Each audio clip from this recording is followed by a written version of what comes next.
তো গতকালে ছোলার ডালটা রয়ে গেছে, গতকাল জন্মাষ্টমী গেছে, তো ছোলার ডালটা রয়ে গেছে, তো সেটাই এখন গরম করা হচ্ছে আর কি, নালে খারাপ হয়ে যেতে, নষ্ট হয়ে যেতে পারে। ওই জন্য ঘুম থেকে উঠেই আগে ছোলার ডাল বসিয়েছি, তারপরে চায়ের রেডি করে এই যে চা এই মাত্র বসেছি আর ছোলার ডালটা বসেছি, নালে এতটা ডাল নষ্ট হয়ে যাবে, প্রচুর গায়ে লাগবে। Hello, hi everyone, welcome back to my channel. পূজাদের চ্যানেলে তোমাদেরকে অনেক অনেক স্বাগত ও ভালোবাসা জানিয়ে আজকের ভিডিওটা আরম্ভ করছি। আজ হচ্ছে তোমার রোববারের এখন বাজছে তোমার ওই 7টার মতন। আমি তোমার এই মেয়েকে মুখ ধুয়ে ফ্রেশ করে বিস্কুট খাইয়ে আমি নিজে এখন চা নিয়ে বসেছি। আর এখনও বিছানা তোলা হয়নি, ঘর ঝাড়তে দেওয়া হয়নি, এই জাস্ট ঘুম থেকে উঠলাম। কালকে প্রচণ্ড মাথা যন্ত্রণা করছিল আমার, মানে আটাটা একদমই সহ্য হয় না আর কি, আমি একদমই আটাটা নিতে পারি না। আর কালকে তো সারাদিনে উপোস ছিল, মানে বাড়ছিল আর কি, তো ওই কারণে সারাদিন আটা খাওয়া হয়েছে। সারাদিন বলতে দিনেই খেয়েছি, রাতে আর কোনো কিছু খাবার খাইনি, শুয়ে পড়েছি। ওই জন্য সকালবেলায় আর একবারে খালি পেটটাতে লেবু জলটা খেলাম না, চাই খাচ্ছি আর কি একটু হালকা করে। তো কালকে এত প্রচণ্ড মাথা ধরেছিল কি বলবো, ওখান থেকে ধর্মশালা থেকে এসে আমি শুয়ে পড়েছি। কালকে ফোনটাও শুদ্ধ মানে হাত দিতে পারি না, এমন মাথাটা যন্ত্রণা করছিল। তো যাই হোক, তারপরে একটা বড়ি খেলাম, তো বড়ি খাওয়ার পর মাথাটা একটু কমলো। আর দিয়ে একটু আগে ঘুম থেকে উঠলাম, উঠে ব্যাস মেয়ের কাজ করেছি, দিয়ে আমি চাটা নিয়ে বসেছি। আর হ্যাঁ, দেখলেই তো কালকের পুরো ছোলার ডাল আলে সব ছিল, কেউ খায়নি কালকে, সবাই ওই একবেলা করেই খেয়েছি। কুমড়োর তরকারি ছিল অনেকগুলো, তো কুমড়োর তরকারি হয়েছিল, সুজি হয়েছিল, অনেক কিছু হয়েছিল। সুজিটা তোমাদেরকে দেখানো হয়নি, অনেক পরে করা হয়েছে। তো যাই হোক, চলো এখন চাটা খেয়ে নিই। আর ভিডিওটা দেখতে থাকো, আর ভিডিওটা যদি ভালো লাগে অবশ্যই লাইক কমেন্ট শেয়ার ও সাবস্ক্রাইব করে পাশে থাকো। তো চলো ভিডিওটা দেখতে থাকো। আমি আবার একটু পরে আসছি, চাটা খেয়ে নিই, ঝটফট করে কাজ করতে হবে। আজকে রোববার, মেয়ের টিউশনি ছুটি আছে, তো চলো ভিডিওটা দেখতে থাকো। Hello, hi everyone. তো চা খেয়ে সব এইদিকে গোছ গাছ কমপ্লিট, ঝাড়ু দেওয়া আরে সব কমপ্লিট। এবারে যাব সবজি কাটতে, দেখি আজকে কি করি না করি। ভাবছি আজকে লাউ, কালকে অর্ধেকটা তো করেছিলাম আর অর্ধেকটা আছে, ওটা করব। ওটা কালকের মতনই মুসুর ডাল দিয়েই করব। তো ওই লাউ মুসুরে হবে, আর তোমার কুঁদরি ভাজবো। আর ভাবছি ঝিঙ্গা আলু আর তোমার শামুক, যেটাকে গেরি, অনেক জায়গায় গেরিও বলে, আমাদের এই এলাকায় শামুকেই বলে ওটা। তো ওই শামুক দিয়ে তোমার একটু ঝোল করব।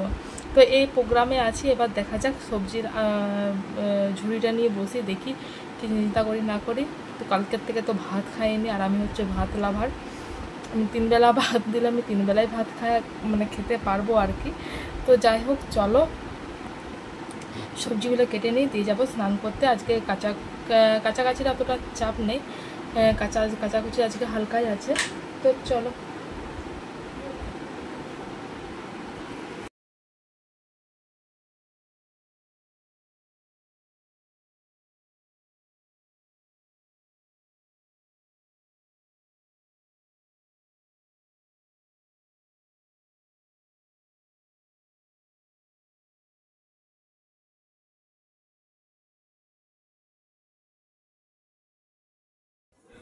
তো চলো, স্নান কমপ্লিট, এবার যাব রান্নাবান্নায়।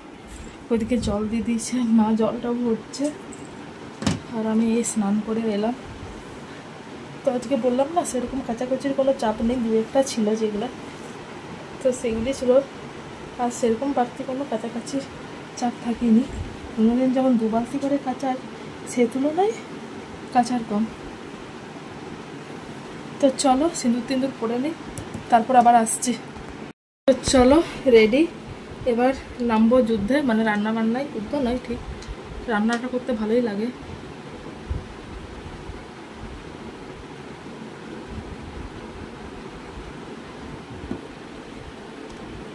তো চলো রান্না বান্না করে নিই ঝটাঝট, তারপর আসছি। মাঝখানে আর কোনো কথা হবে না, কারণ এবার মেয়েকে স্নান করাবো, প্রচুর কাজ আছে, আর ফোন ধরার আমি টাইমও পাবো না। এরপর রান্না বান্না করে সেই 11টার সময় ফাঁকা। তো চলো ততক্ষণকে তোমরাও একটু রেস্ট নিয়ে নাও, সঙ্গে আমিও একটু কাজগুলো সেরে নিই, তারপর আবার কথা হবে। সবজি কেটে এদিকে সবজি সেদ্ধ করাও হয়ে মানে বসিয়ে দিয়েছি। আজকের মেনু যেটা বললাম কুঁদরি ভাজা হবে, ওই জন্য কুঁদরি ভাপাতে দিয়েছি। এদিকে লাউ মুসুরি হবে, ওই জন্য লাউ আর মুসুর ডাল সেদ্ধ করতে দিয়েছি। আর এদিকে আলু, কুঁদরির সাথে আলু দিয়ে দিয়েছি। তোমার শামুক দিয়ে ওটা ঝিঙে দিয়ে ঝোল হবে। Hello, hi everyone. তো অনেকক্ষণ বাদে এলাম। তোমার এখন বাজছে তোমার 11টা 10-15। আমার কোমরের বাঁ সাইডটা ব্যথা করছে, জানি না কেন ব্যথা করছে, কালকের থেকে দেখছি খুব এই কোমরটার বাঁ সাইডটা ব্যথা করছে। তো যাই হোক, রান্নাবান্না শেষ। রান্নাবান্না করেছি ওই যেটা বললাম, ঝিঙে আলু দিয়ে শামুকের ঝোল করেছি, আর তোমার করেছি লাউ মুসুরে, আর করেছি কুঁদরি ভাজা, যেটা বলেছি সেটাই করেছি। আর তারপরে এই যে এই মাখাটা খেতে খুব ভালো লাগে আমার, জিভে জল চলে এসছে। এটার মধ্যে দেওয়া আছে বিট নুন, গোলমরিচ, চিনি আর লাল লঙ্কার গুঁড়ো। তো চলো এটা খেয়ে নিই। আর আমার মেয়ে এই যে বাটি নিয়ে এসে বসে গেছে। তো চলো ঝটাপট, আর এটা আমার তস হয়েছে না, খেয়ে নিই। চলো তারপর আবার আসছি। বিকেল বন্ধুরা, মাত্র ঘুম থেকে উঠলাম। এখন বাজছে তোমার ওই 4:50 মতন, প্রায় 5টা বাজতে। যে এই সময়টা মেয়েকে যেহেতু আমি নাচ প্র্যাকটিস করাই, তোমরা সবাই জানো, ওই জন্য একটু তাড়াতাড়ি উঠতে হয়। অন্যবারে 5টায় উঠি, এখন ওই 3:45 বেজে যায়। তারপরে সাত করতে করতে ছাড়তে দিতে 5টা বেজে যায়।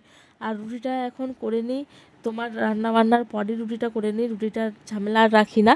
আর সকালটা আমি আমার বিকেল থেকে রাত পর্যন্ত টাইমটা আমি আমার মেয়ের জন্যই রাখি। মেয়ের নাচ, মেয়ের খাওয়া, মেয়ের পড়াশোনা সবটা আমি মেয়ের জন্য রাখি। আর সংসারের কাজকর্ম আমি আর কিছু রাখি না। তো ওই যে ঝাড় দিয়ে দিচ্ছি, আর তোমার সাথে গল্প করতে করতে বলাই হলো না, আজকে আমি চপ ভাজবো নিচে। আমার মায়ের পুর করা দেখে, মানে পুরটা আমি কেমন করে বুঝতে পারি, যেহেতু আমাদের চপের দোকান আছে, তো ওইভাবে পুরটা ওইরকম করেছি। আর এই যে অনেকগুলো চপ করেছি, মানে ভয়ে ভয়ে করছি, তো এই প্রথমবার করছি, এই তো ওই জন্য ভয়ে ভয়ে কম করছি। মানে আমাদের ঘরে 6জন মেম্বার 6টা চপ করেছি। Hello, hi everyone. এখন বাজছে প্রায় 11:30। এই জাস্ট খেয়ে এলাম। এই যে এখনও দেখো হাতে জল, এখনও হাত ভেজা, দেখতে পাচ্ছ? এখনও হাত মুছিনি। আমি ভিডিওটা করতে এলাম, আমি এই ভিডিওটা এন্ড করতে এলাম। তো যাই হোক, কোথাও মনে হয়, মানে আমাদের এই পাশে না হোক, কোথাও মনে হয় বৃষ্টি কিছু পড়েছে। বেশ জানলা দিয়ে ঠান্ডা বাতাস ঢুকছে, দারুণ মনে হচ্ছে এসির বাতাস। তো যাই হোক, সকাল থেকে প্রচুর গরম রেখেছিল আর কি, তো এখানে প্রচুর বাতাস দিচ্ছে। আর আজকে যেহেতু হচ্ছে মনসা পুজো, ঝাপান আছে অনেকক্ষণে, সামনে মাইক বাজছে। জানি না ভিডিওর মধ্যে আসবে না কপিরাইট পড়ে যাবে, বুঝতেও পারছি না, জানলাটা দিতেও পারছি না, কারণ প্রচুর গরম হয়ে যাবে। আর বেশ ভালো বাতাসটা আসছে, তো যা হবে দেখা যাবে। তখন আমার এই ভয়েসটাকে মিউট করে পর আবার মানে দিতে হবে, ভয়েস দিতে হবে, ভয়েস ওভার করতে হবে। তো যাই হোক, এখন তো ভয়েস দিই। তো চপ করেছিলাম আমি, এই প্রথমবার চপ করলাম। মায়ের ফুডটা দেখে মানে ওখানে রায়পুরে গেলে তো মায়ের ফুডটা দেখি, তো সেই ফুডটা দেখে করেছিলাম। মানে মায়ের মতন না হলেও খানিকটা কিন্তু মায়ের মতনই এসেছিলো। আর হ্যাঁ, চপটা হয়তো ফোলেনি দোকানের মতন, কারণ হয়তো খাবার সোডারের পরিমাণ হয়তো কিছু উলটপালট হয়েছে, কিংবা তেল হয়তো, ওদের তো কড়া ভর্তি তেল থাকে। আর আমাদের 6টা-7টা চপ ভেজেছি, আমাদের ঘরে মেম্বার হচ্ছে 5জন, 6-7টা চপের জন্য কি কড়া ভর্তি তেল ছাড়বে। আর হচ্ছে কালকে যেহেতু উপোস গেছে, ওই জন্য তেলটা আমাদের, তো 6-7টা চপের জন্য আর কি কড়া ভর্তি তেল ঢালবে।